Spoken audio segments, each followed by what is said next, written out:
Nobody's going to do that. That would be crazy, right? Maybe a few idiots. But all of a sudden, William Dunphy, that's his name, he got arrested, he started pushing the barriers. Well, he was talking to an officer, and I turned to him, I said, what are you guys talking about? He says, we're negotiating. They're going to let us go to the steps. So I'm thinking that's what's happening, that they're trying to get in too quick. And that's all, like at a football game or a concert. So I was panicking, though, when they started pushing the barriers, and an officer pulled me over. But I'm thinking, well, they're letting us in, so I'm going around telling everybody, come on in, it's your house. Oh, my God. When I realized something was wrong, they're not coming in, the officer said, no, they're not letting them in. You get back over that barrier.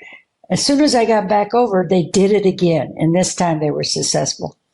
So I ran to the captain. The captain said, go behind the officers at the steps, and I'll tell them you're coming, because I told him I had stitches. I didn't know what to do. It's like a buffalo coming at you. You're panicking. I got up there, but they pushed me towards an officer, and I was thinking real quick, and I let myself go back so I don't land on the officer.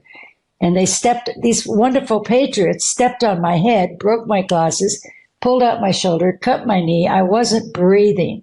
I would have died if it wasn't for the Capitol Police officers that day. Tell me about that. The Capitol Police officers were protecting you, who just moments earlier were telling people to breach the barrier. Oh, yeah, they were protecting everybody. They didn't care who you were. They were doing their job, and they were not starting anything. I have a video that shows they're just standing there at the barriers. They're not pepper spraying anybody or doing anything. They're just doing their job. But on the other side, because a lot of the propaganda is the officers started it all. No, it's not true. Yeah. They're trying to get the crowd away. Yeah, yeah. You obviously were captured on film, and there was a knock on your door sometime later.